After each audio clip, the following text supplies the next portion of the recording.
quitté le Sénégal. Je ne peux dire que des choses négatives sur le Sénégal, c'est pas très sympa. Le Kenya, l'État a beaucoup parlé. À part la régulation, l'État a fait très peu de choses. C'était un système qui était déjà extrêmement privatisé, où les choses se sont faites tout seuls, mais surtout, encore une fois, ont débarqué au Kenya plein de talents américains, européens, qui sont venus pour changer le monde et qui ont apporté leurs compétences et qui l'ont partagé.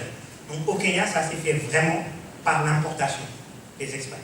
Aujourd'hui, c'est très rigolo de voir dans ce pays tout un débat sur le fait qu'il n'y a que les expats qui tiennent des startups, il n'y a qu'eux qui lèvent, et donc il commence à y avoir une génération d'entrepreneurs locaux qui se plaignent de ça. Et la vérité, c'est que sans les expats, l'écosystème n'existe pas. Le Rwanda, un État très dirigiste, un président très malin, excellent marketeur, qui est en train d'imposer la révolution numérique d'une main de fer. 8 mai.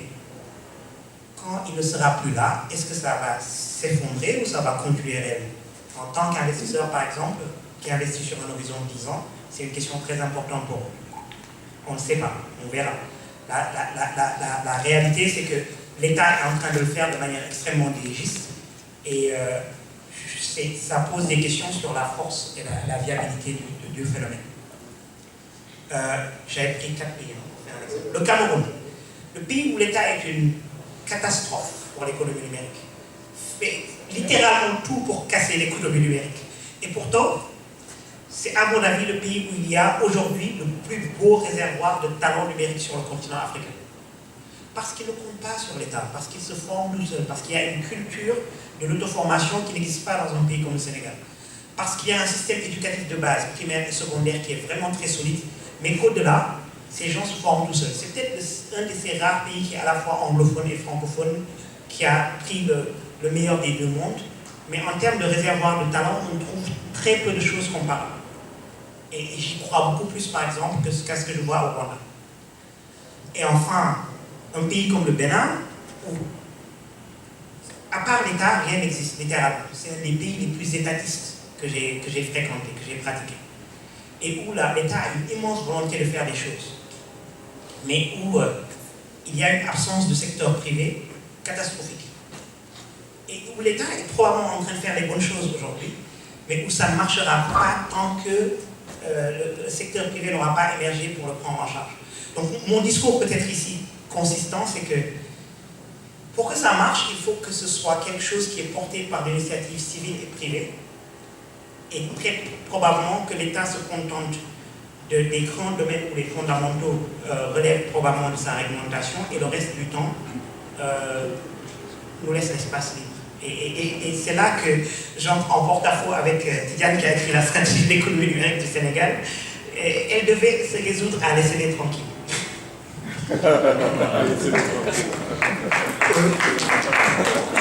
Puisque tu veux pas dire du mal du Sénégal, bon, ben, moi je vais le faire alors. Ah, Je vais le faire. Effectivement, quand on regarde la perspective que tu traces, la manière différente dont je veux dire, les décideurs politiques peuvent appréhender la chose pays par pays, au Sénégal, on a également ce type de situation que moi j'ai toujours caricaturé en disant qu'on devrait avoir une démarche moins prédatrice et plus axée vers l'usager. Ce qui se passe pour moi et qui est tout à fait caractéristique, c'est ce que j'ai lu cette semaine, qui s'est passé dans un autre pays, le Gabon, le régulateur gabonais vient de lancer une nouvelle forme de licence qu'ils appellent une licence technologiquement neutre. Et pourtant, c'est tout simplement l'application de la loi. Dans toutes nos lois, on parle de neutralité technologique, on en parle d'ailleurs depuis le sommet mondial sur la société de l'information.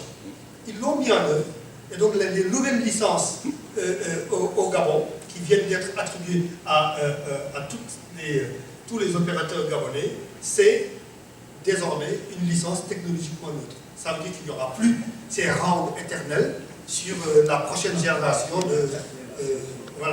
des technologies, 4G, 5G, c'est terminé ça. Vous utilisez toutes les technologies qui sont à votre disposition pour rendre le service qui est attendu de vous.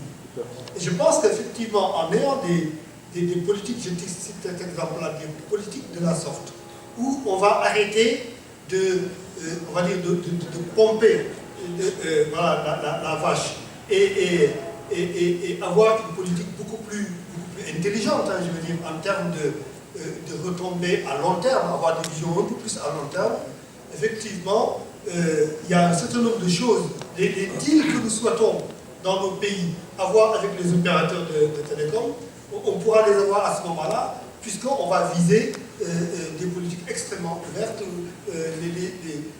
la surtaxe sur les fréquences qui asphyxient tout le monde. Tout ça devrait vraiment être derrière nous pour que effectivement cet écosystème puisse se construire. Je suis d'accord avec toi sur un point, effectivement, l'État devrait être beaucoup plus structurant. Hein. Moi, je me rappelle, hein, les discussions, je cite des noms directs, hein, comme ça, les discussions terribles que j'ai eues à un moment donné avec Chertigan sur la question de est-ce que l'État doit développer de la fibre optique.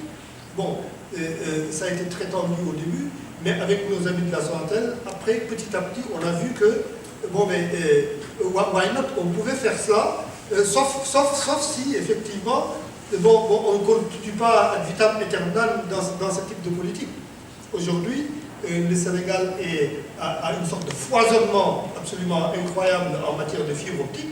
Il faut savoir que tous les travaux que vous voyez qui se font aujourd'hui, Cité Kalgoorlie, etc., c'est l'ADIE qui est en train de faire du fiber to the building partout. Bon, la question c'est pour qui et pourquoi? Voilà les questions qu'on doit se poser.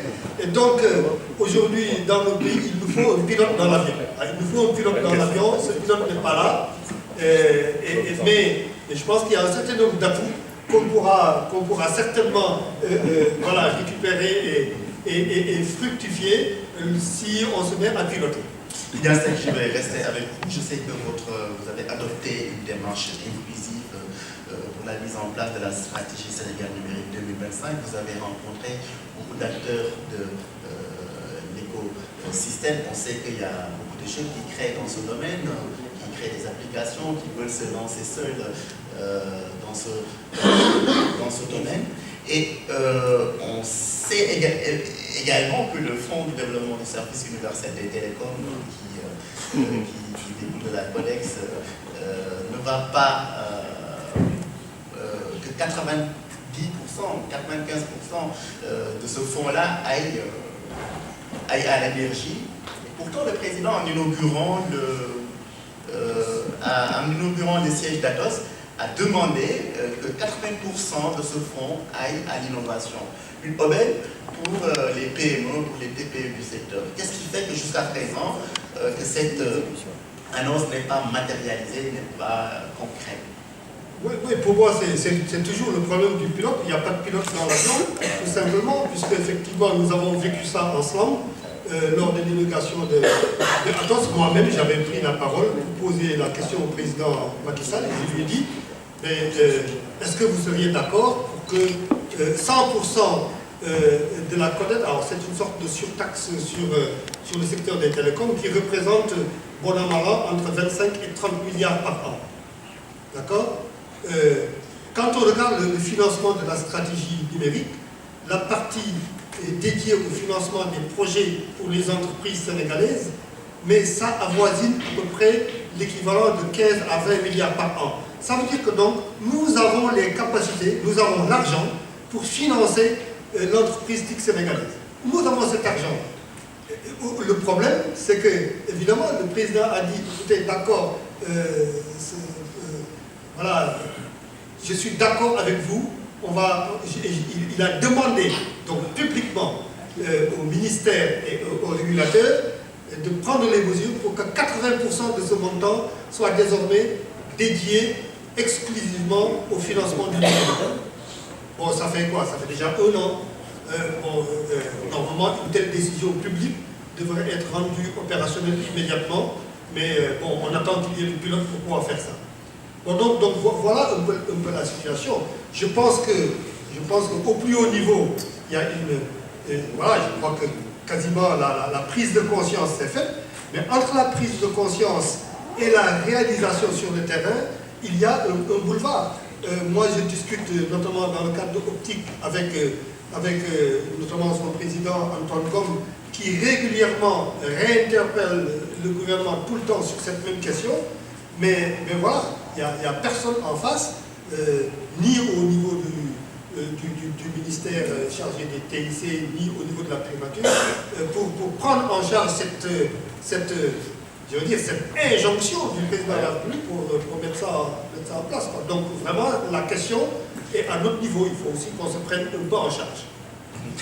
Il n'y a pas de pilote. Est-ce à dire qu'il faut, dans ce cas, mettre en place l'IT Board, le Conseil national du numérique, pour qu'au moins les choses bougent de ce côté? Il y a une dème. Je suis désolé, j'y crois pas du tout. Je suis vraiment désolé. Je veux qu'on close sur l'État et qu'on passe à des sujets beaucoup plus excitants. Je suis désolé, je n'y crois pas. Je ne crois pas au rôle de l'État. Bon, si l'État a de l'argent à mettre dans l'IT, on a une direction simple à pointer. Que l'État sénégalais regarde ce que la BPI en fait en France. Il n'y a pas un avion, il y a plein d'avions. La BPI est vraiment le moteur derrière l'explosion actuelle de la French Tech. Ce n'est pas un doute, la France est en train de réussir la révolution numérique dont elle a rêvé pendant très longtemps en disant on a les plus grandes écoles, on a les meilleurs ingénieurs. C'est vrai. Dit quelqu'un qui a été formé en France, biaisé. C'est vrai. Et aucune des grandes entreprises du numérique dans le monde n'est française, c'est vrai. Bon, voilà, ils se sont posés longtemps la question. Mais si vous regardez aujourd'hui, par exemple, regardez les derniers achats de Facebook, les américaines, c'est qu'ils rachètent des boîtes françaises. Un exemple intéressant, 8.ai, qui est le moteur d'intelligence artificielle derrière le Messenger bot de Facebook, est une boîte française qui a été rachetée, créée par des Français. Donc il y a l'explosion de la French Tech, mais si vous remontez un peu sur ce qui s'est passé ces dernières années, la BPI a pris l'argent que l'État voulait mettre et l'a donné à un ensemble de fonds d'investissement. Je suis désolé, ça va sembler très biaisé, mais la BPI a été un vrai moteur pour créer plein de fonds de seed en France qui, eux, se sont occupés d'aller chercher les startups, de leur donner l'argent et de leur donner l'accompagnement dont ils ont besoin. Mais ces fonds de seed qui le faisaient comme des professionnels, le faisaient pour gagner leur vie. Ce n'est pas un bureaucrate assis à l'IT board qui décide quelle startup est la bonne, c'est un investisseur. Parce que sa vie en dépend et parce qu'il va s'impliquer. Donc, oublions l'IT board, oublions tout ça, prenons les 50 milliards dont vous parlez, 50 millions de dollars, et faisons exactement comme la BPI. Disons-nous qu'il faut qu'on ait 10 fonds de seed dans différentes verticales. Et on les aura. Et on les aura et ça fera du bien à l'État. Et je voudrais maintenant revenir à ce que j'estime le sujet, à deux, trois exemples où des startups sont en train de résoudre des vrais problèmes de développement sans aucune intervention de l'État et ont été financés par des fonds de seed. Je suis désolé, je voudrais donner des exemples hors du Kenya, mais mon premier ça va être le Kenya. Je vais vous en donner votre avis. Certains d'entre vous dans cette salle ont entendu parler de Twiga Food, peut-être. Ouais. Pendant que tout le monde s'excite sur le commerce en ligne africain, vous allez voir les chiffres, ça va être 75 milliards en 2025. Aujourd'hui, le commerce africain est essentiellement informel.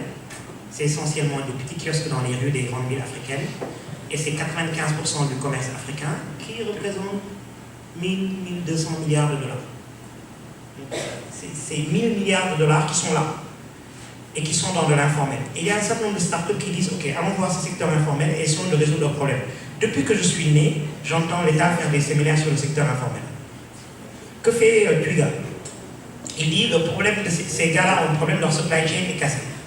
Ils se lèvent le matin à 4h du matin, ils vont au marché central. Si vous avez pratiqué un marché central africain, vous les avez fait tous. Ils sont en train ils tiennent plus. La taille est juste trop grosse pour que ça fonctionne. Ils vont à 4h du matin, ils font la file d'attente pour acheter les bananes, les tomates, tous les produits FMCG qu'ils vont vendre, qui ont pourri, les 30% ont pourri sur le marché, donc ça se reflète sur le prix de vente. Ils les mettent sur un pousse-pousse, un chariot, ils amènent à leur étal, ils y arrivent à 8h du matin, ils vendent pour la journée, ils recommencent le lendemain, parce qu'ils n'ont pas accès au crédit.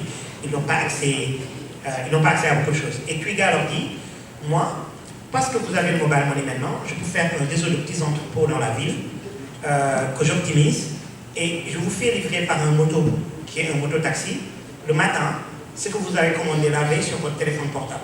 et vous me payez par mobile money. Et il est en train de reconstruire leur supply chain. Et là, on parle de vrais problèmes de développement. Hein. La supply chain du commerce de nos villes africaines est en train d'exploser parce que nos villes sont en train d'exploser. Et voilà qu'une start-up qui le résout, plus qu'un État ne saurait l'imaginer, va créer beaucoup de valeur. Le prix de la banane cultivée au Kenya, vendue à Nairobi, coûtait plus cher que la même banane vendue à Londres. C'est un truc qu'on déplore depuis toujours dans nos pays africains. Ce gars-là arrive à faire baisser le prix à l'étal de 40%. Et tout à coup, la banane coûte moins cher à Nairobi qu'à Londres.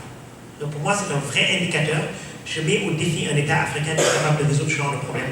Une start-up le résout, elle a été financée par des privés, elle est complètement privée, elle s'attaque à un problème structurel, elle va aller le faire dans toutes les villes africaines, elle va construire un champion.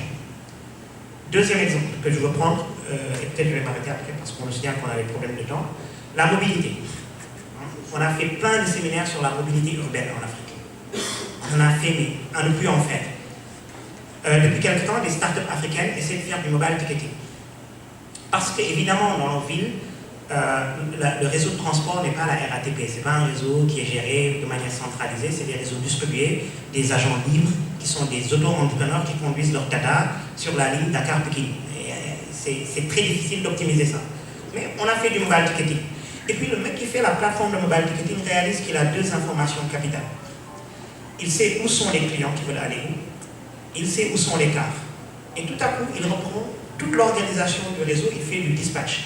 Il fait quoi? Il dit, ici, là, au café au César à Mermoz, 10 personnes qui veulent aller à Pékin, je peux les regrouper dans une seule voiture et organiser un express. Je en facture un peu plus, je me fais de l'argent. Mais il vient d'optimiser le réseau de transport Dakar. Et il le fait avec un investissement d'un seed investor. Il construit un business privé. Il est en train de régler un gros problème de développement africain. Et ce problème est commun à toutes les villes des marchés émergents. Et je pense que quand on doit parler de l'innovation qui va être moteur de développement, c'est ces exemples-là qu'on doit avoir en tête. L'énergie.